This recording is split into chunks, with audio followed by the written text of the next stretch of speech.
It is now almost the end of August, and we will do an August garden tour today. I will show you guys what's out of control and what's doing good, what isn't doing good, and what I've gotten so far for crops.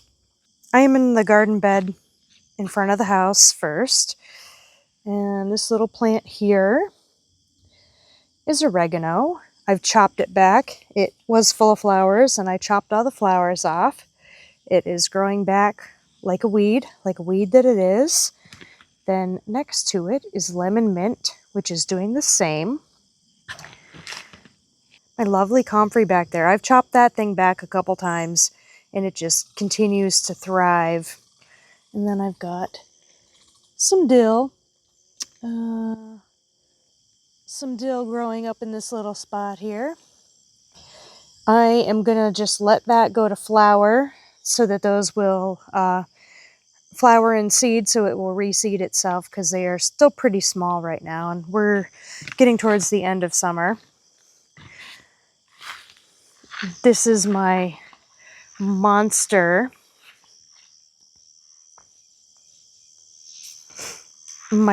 Sweet Annie plant. Then I've got my buckets of peppers. The ones in the buckets are doing okay. They're all pretty decent. I've got the loofah plant right here. I don't know that this thing is actually going to produce any real loofahs. There is a small... I don't think that loofah is healthy. It's turned quite yellow, and I think it's the only one that's on this plant. I don't have very high hopes for it. This plant is a very long season crop, and even though it's in a bucket, I can bring it in the house. I don't think it's going to produce anything substantial. And my last one is the eggplant. We've got some beautiful round eggplants on it. I have decided that I don't really... Oh, there's 3 of them. That plant looks like it needs a little bit of water. The bucket plants have a tendency to dry out quicker, so I do need to water them, even though we've gotten quite a bit of rain recently. We have quite a bit of rain every single week, enough that the rest of the garden is perfectly fine without having water supplemented to it, but the buckets do need some every once in a while. I have decided that I don't really care for the taste of eggplants, so I am not going to grow eggplant next year.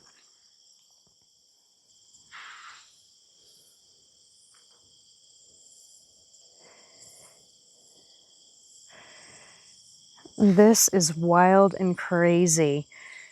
I have the pumpkins spilling out of this raised bed. There are, I think, around 7 or 8 large pumpkins on this vine. They are beginning to turn orange. There's one right down there that is getting pretty orange. So I should have a good crop of those. That's probably about the only real winter squash that I actually have.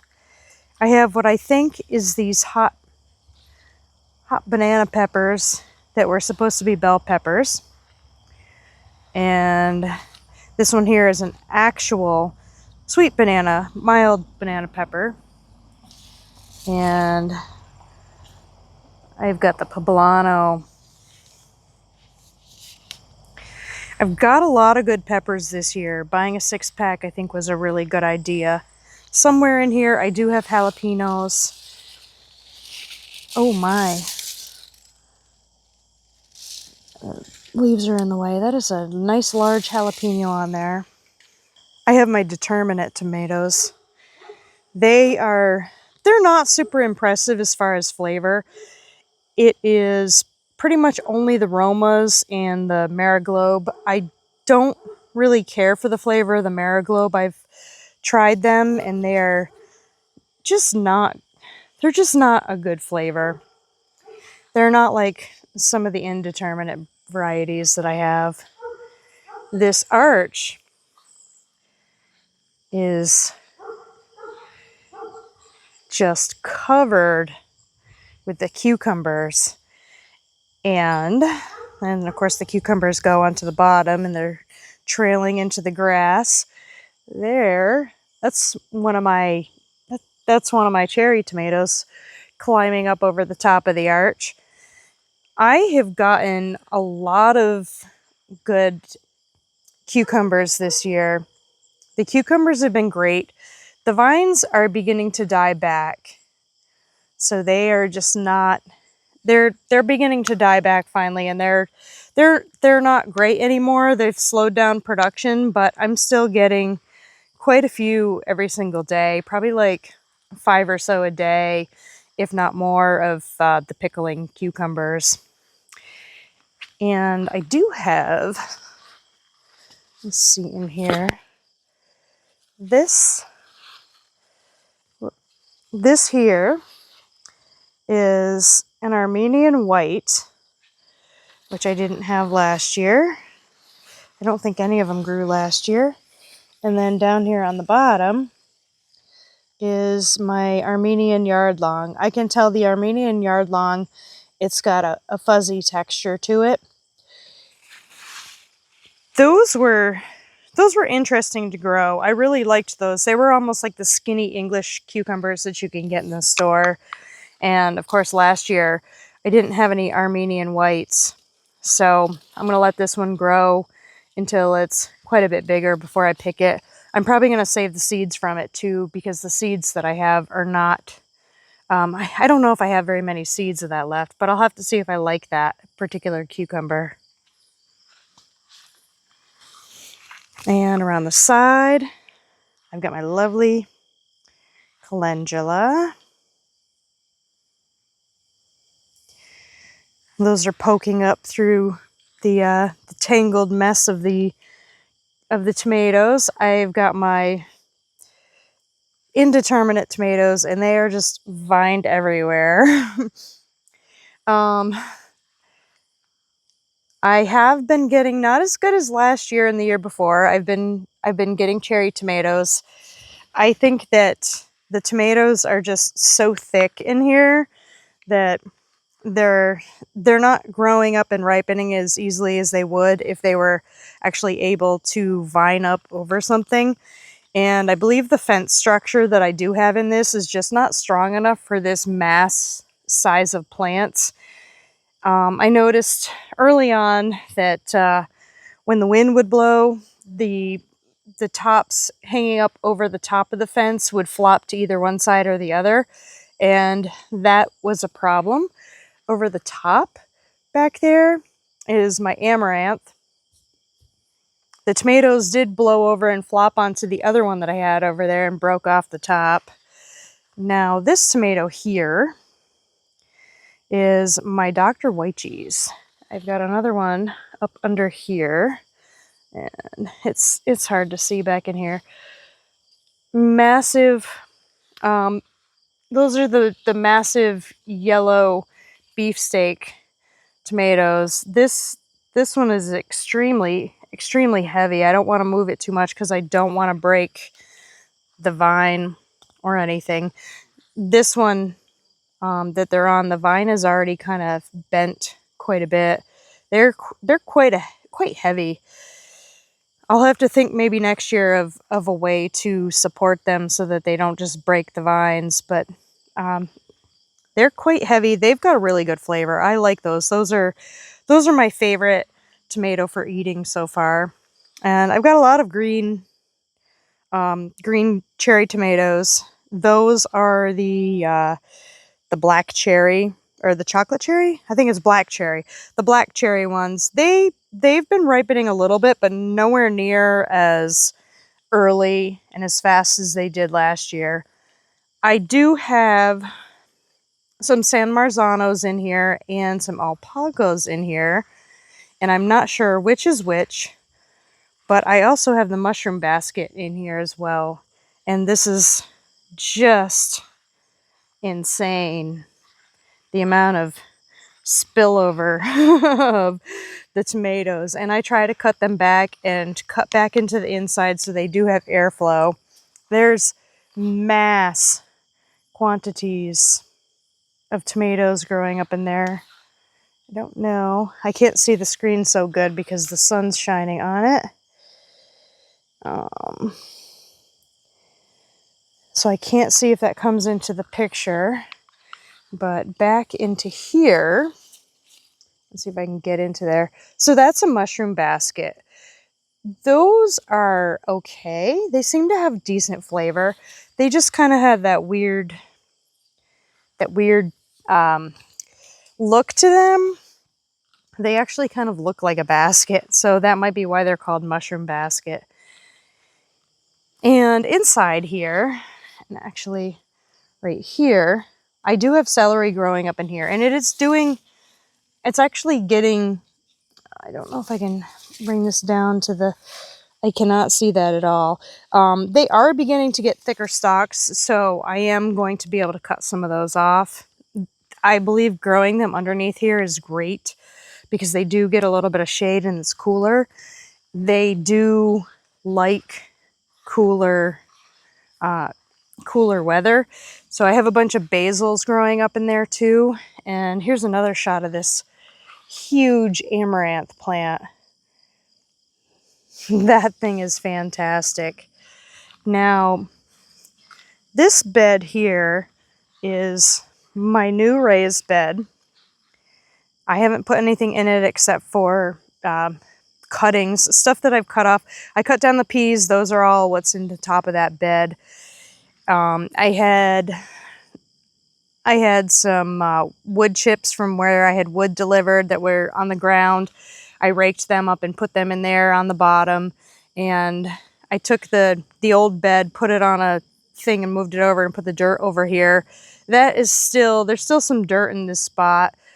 I kind of want this to settle a little bit and for some of the organic matter to rot down a little bit. But I'm going to end up filling it with the rest of this soil that's here and then cleaning up this mess. And I am going to make the other raised bed next to this. I'll probably have, it's probably not going to be as far apart as this particular bed, but it's going to be, it'll be similar because it is going to replace this bed here. So this one is going to be the new bed 3, and this one is bed 4. And then I'm just going to clean this up and get rid of it. But moving along, we are going to go back to the other side, and I believe these guys might be beds 5 and 6 with the other trellis.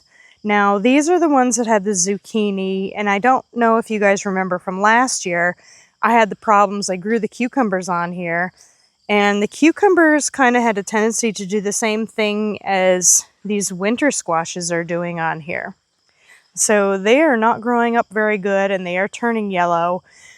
I really don't know why. I know last year we had a lot of drought, and I did feel like I watered them a lot yet last year.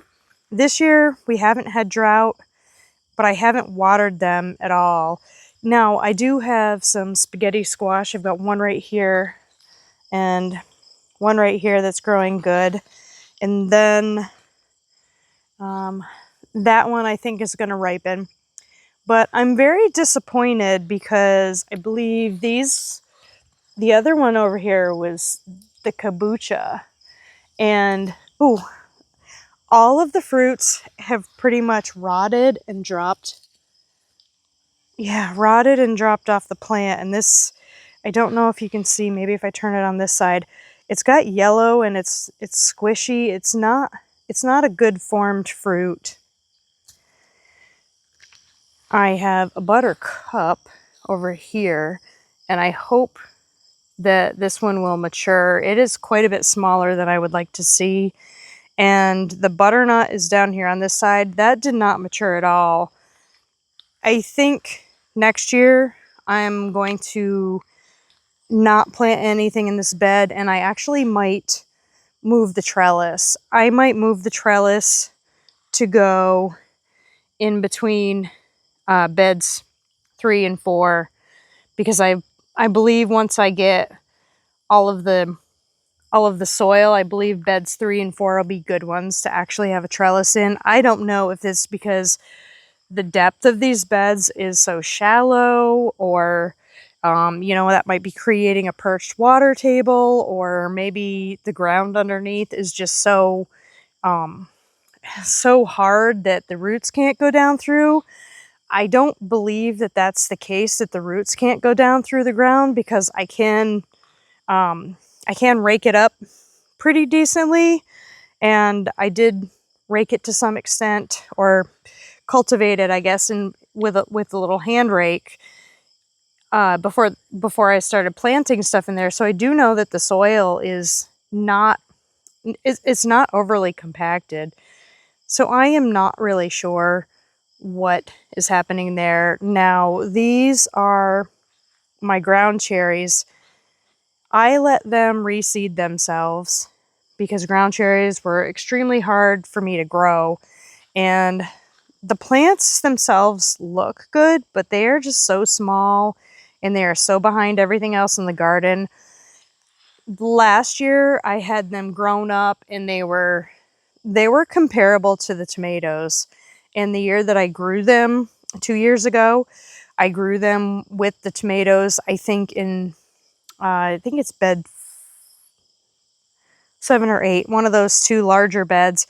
When I grew them in there, they grew up huge, and they were crazy in there.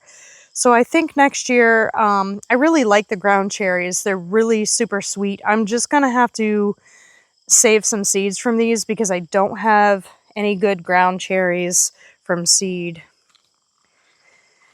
And over here, this is what I call bed 9. This is the one where I grew the garbanzo beans, the chickpeas. I have chickpeas in 3 squares on this, and then I have the other beans in the other squares on here. I've gotten a lot of beans. I don't know. I'm going to need to check them. There aren't too many. They've slowed down a lot at this point in time. So I'm really not getting very many very, very frequently on them. And we go over to this bed over here, and this is bed 4. So this is the one where I grew my popcorn. I've got my popcorn and I've got my shelling beans in here. And as you can see, the popcorn is beginning to tassel. And I think all of the corn actually started. I do have it fenced in, so it seems to be being okay. It's not being attacked by anything yet. I really hope that popcorn does better than last year. They are beginning to tassel, so I hope that it will be good. I hope that the beans are crawling up these plants so profusely. I hope that the ears will be able to be pollinated by them, but we will see. I'll probably have to come out and shake the pollen off of the tassels once they begin to form pollen. And I don't. Oh, this one's coming up through. Oh, good. This one's coming up. Oh, it's not an ear though. It's coming up through the fence. I don't think it's an ear. It could be, but I don't see any ears on these yet. I think the ears are going to form in a spot like this, and a spot like around here. So I'm hoping that these will work out. I just generally don't grow corn because it's not super warm here to actually grow the corn. And this bed here had a variety of various things. And it's now overgrown with the beans. And they're not the same beans that are over on that side. These are still the green and yellow beans, and they've done very well. But of course, the same as the other bed over there, they are beginning to end their life cycle. So they've slowed down considerably. And when we go over here, I've got this trellis that I had the peas growing up. I did cut down the peas. I cut down the peas from this side and from the other side. I've got the cucamelons growing up on here, and they were a little slow to come up. They are I'm letting some of the cucamelons get really large because I don't have seeds for them, so I'm letting them grow up so that I can harvest the seeds out of the ripened fruit. So they are here, and they aren't doing terrible, but they're kind of a novelty crop. They're something that I just grow because I think it's cool to grow. And down on the ground, I've got my 2 jicama, and they just, this one actually is they're not vining up anything. This one is a little bit because it's getting caught into the cucamelon, but they're just kind of hanging out here, and they seem to be doing okay. I've got a lemon basil right here. I chopped that down last week, and it's beginning to sprout up quite a bit. I have a batch of carrots growing in this little square here. I hope that they should be growing up pretty good for winter time, so they might be able to store out here in the winter. Watermelon. Watermelon's next. I've got a watermelon in this sock, and that's a huge one there. And I have another huge one over there, and on the other side I have one that you can't see. There's another smaller one around the bottom on the other side. I got my Swiss chard here. I got to cut down some of that. This is the bed that I had broccoli and cabbage in, and I chopped down the broccoli for the most part because it was beginning to flower. This is a parsley, and it is also going to flower. My cabbages were over here, and now it's just the onions, and I'm just letting the onions hang out. They are close to the point where I could probably pick them, but I'm just going to leave them for now. They're doing fine. I've had critters of various sorts digging through this bed. I think it's voles, possibly squirrels. I ended up putting some dog hair in here to keep them off of my cabbages, and I ended up having to pick one of my cabbages because I had a large one, and I think the large one was fine, but then something ate part of it, and then I had another one, and it got eaten as well.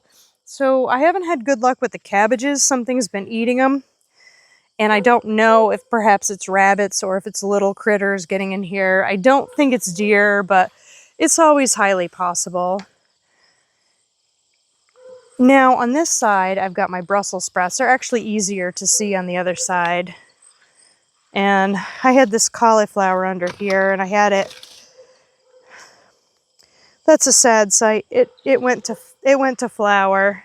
It got super hot, and it went to flower before it actually matured. So that's pretty sad. But I will chop it down and try again. I just keep on trying. You know, what else are you gonna do? Now the Brussels sprouts, and I do have some onions that have been growing since early spring. I've got the Brussels sprouts on this side. Now some of these Brussels sprout plants are growing pretty good. This one right here is really good, but the 2 on the other side of it are kind of meh. And then there's this one here that's growing really good too. I do need to come out and spray them with BT. I see that there's a lot of caterpillar droppings. The cabbage butterfly has been flying around, so I do need to come out and give them some BT a couple times and get rid of some of them. I think I'm probably going to want to harvest. I think I probably want to harvest this one in here. not too long from now. So I'll probably want to spray it up a few times. I'll spray it up maybe a couple times in the coming week. And BT you can, I think, use up to the day of harvest. It's a botanical, not a botanical, it's a biological. So it harms the caterpillars when they eat it. So I think this one I want to get ready to actually come out and eat, or harvest. So I'm going to make sure that I spray these up, and I'll probably cut some more leaves off and maybe even top these so that they don't continue to grow up, but they grow the sprouts out. I have the other eggplant that was hiding back behind everything in here, and now it's finally actually being able to be seen. It's probably not going to produce much. It does have a flower on it, but I've decided I don't really like the flavor of eggplant, so it's really not a priority of mine to keep it. The other eggplants, I'll probably cut them off and give them away to people that would actually appreciate them more than me. I have a couple peppers that have survived over here. There's a cayenne, and there is jalapeno. And then I have okra. I've been picking the okras off when they get to be, try to be around 3 inches or so. I've been cutting them off of here. I did find a good way to cook okra, which was to slice them lengthwise and put oil and salt and pepper on them and bake them in the oven until they were crisp. And that seemed to be a great way to eat them. Otherwise, they're different. They're very mucilaginous, so they're not, I don't know, I guess it's a texture thing. So they don't really have an awesome texture. But that is the garden, and I cannot wait for these watermelon to actually be mature. I believe I read that the stems need to turn dry. The stems are not dry yet. They're still very green. And there won't be a field spot on them because they're hanging on this vine, which is fine. But I will deal with them. I hope they mature pretty soon because we are beginning to get colder nights. But these plants look extremely healthy and happy over here. They don't appear to have too many pests of any sort, and they don't have very many dead and drying leaves like some of my other plants that are in the same family as those. So I'm looking forward to having some good stuff here with these. And then of course, my lovely view of my tomatoes from here. They're just wild and out of control. Thank you guys for hanging out with me today. I will see you in the next one.